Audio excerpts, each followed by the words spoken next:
everybody, this is Aaaand back again for Pop Modern Plays, still rocking Season 2, and we are here today to play The Binding of Isaac Rebirth, which is a redone, brand new version of the 2011 game The Binding of Isaac, which is a very popular roguelike, sort of twin-stick shootery sort of game. We actually did a series on original Binding of Isaac, and that was a lot of fun several months ago, and now we're going to do Rebirth. So I'm just going to do a couple runs. I don't know how long the series is going to be, but I figure it's new and people want to see it, so we'll play it. As you can already see, the graphic style is a little different. Oh, this is terrible. This is like Deadly Bomberman. I believe this might be a new boss, because yeah, the coolest thing about Binding of Isaac Rebirth is that not only did they like retouch up the original game, but they added a ton of new stuff. So, oh, hey, bombs. There's new bosses, new items, new cards, new a lot of stuff. And there's also this new graphical style, which if you look closely is sort of a more pixelized version of the original game's Flash art.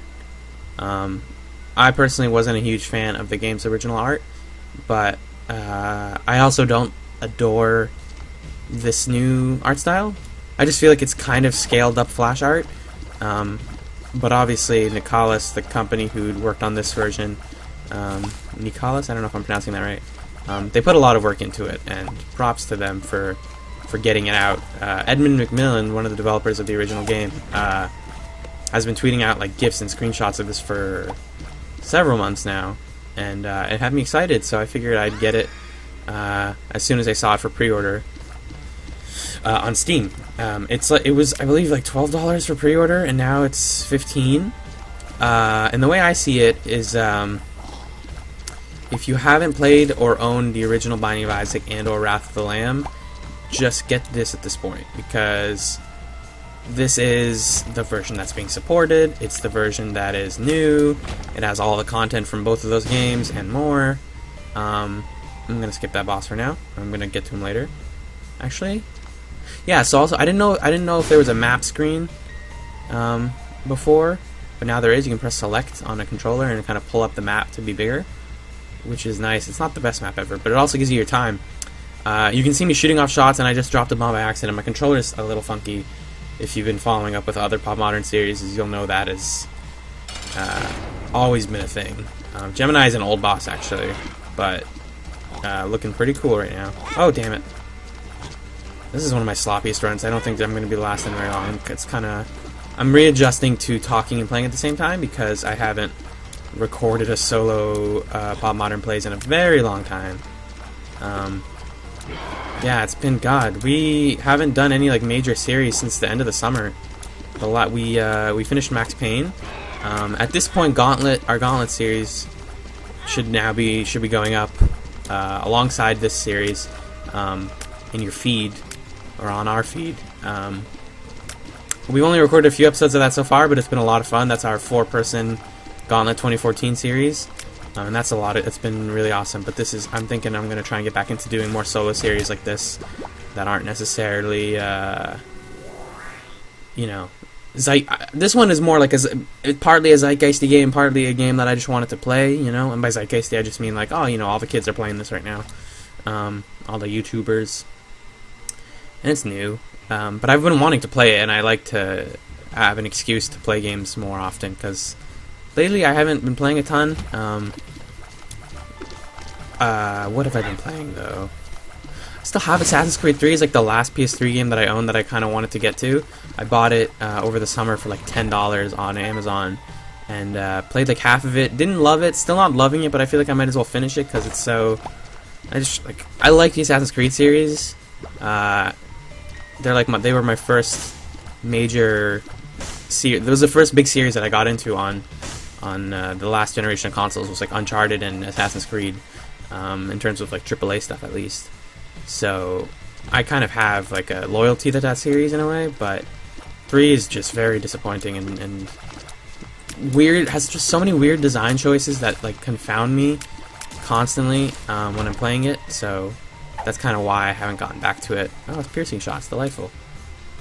But yeah, I mean, I'm gonna finish it at some point. It's not that hard. It has moments, honestly, where it's like, ball-bustingly hard. but nothing you can't conquer with some brute force. Like, the thing is, I always, whenever I start those games, ever since they added the mechanic, I try to do the, like, optional objectives in Assassin's Creed, and boy howdy, those are where the game gets frustrating. I was reading, I think it was like a tweet from Jim Sterling, maybe, who's a YouTuber and writer for The Escapist, and he was saying how optional objectives like that in games only serve when they're done poorly. All they do is make you feel badly about how you're playing, and make you feel like you could have been doing better, and they don't, like, they're supposed to incentivize you to try things differently, and that's what they do when they're done well. But in Assassin's Creed, it's like, oh, do this whole mission without being seen once, and then we're just going to throw up a big X if you don't do it.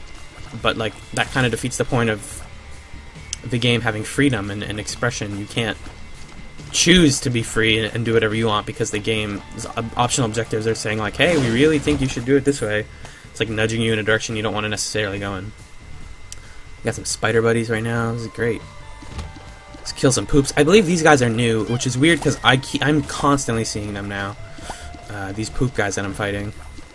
They're actually real. They're nothing. There's nothing to them when they're this small, but when they sometimes they coagulate into a big one, and that's pretty scary. Mostly because he just jumps at you really fast and he takes off like almost an entire heart. Yay, we're back to normal health. I also got back into World of Warcraft, just sort of very, very, very casually. And by got back into, I mean I hadn't played since, God, 2009, I think. My account, like, I had an authenticator on it, my Battle.net account, and I was kind of also burned out on it at the time, so I quit.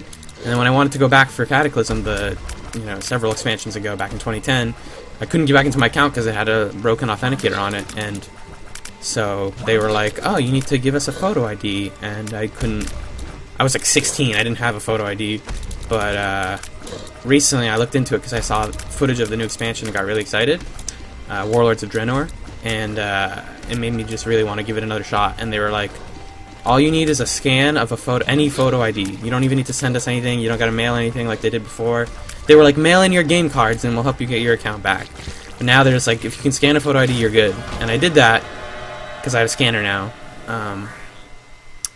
Is there another... Oh, I was like, is there another boss door? What is going on? Isaac's so cute right here. I just want to point that out. Hello. Even though he has a syringe pointing out the back of his head. Yeah, and then once I gave him that, they put me through to like live customer service, who instantly was like, hey, here's... all your account shit is fixed, and here's 5 days of game time and all the expansions that you haven't gotten.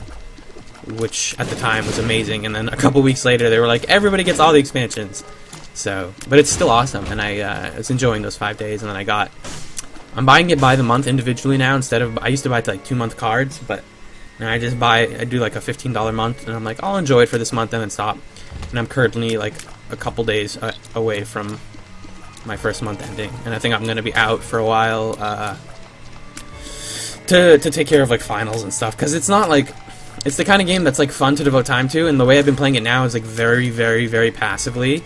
Like, it's always a second screen sort of thing where I'm watching TV or playing another, watching something, some YouTube show. So that's what it's been for me. And then there are certain nights when my friends will be like, let's do old raids together for mounts. Like, we just collect mounts now, and it's been just a bucket of fun. It's like a little rumpus. God, I hate these guys. So I should have mentioned, fuck. Let me finish this real quick, and then I'll say what I was going to say. God damn. Yes. Your turn, you fuck. Your turn. Die. Die. Alright, beautiful. Yes, hearts. Delicious hearts. I'm making more and more spiders. This is kind of cool. What was I saying about that? Oh, I played an hour before this. Steam says 67 minutes. It was just a couple runs, that most of which ended very quickly. Because I was readjusting to the game and the controls and stuff. Let's get some items. Boomerang tears. Interesting. I think I got that in original Isaac. I never got it in this. Have not yet. You can also hear, I don't know how great the audio balancing is. It seemed okay before I hit record, but they did new music. I also don't love the new music. I feel like it's a little too epic for this like very small scale game. But is that me? Oh, those are my shots. Cool. was like, wow, where are all these white shots coming from? Boomerang bullets. So yeah, we'll talk more about that next time on Pop Modern Plays. Wait, what?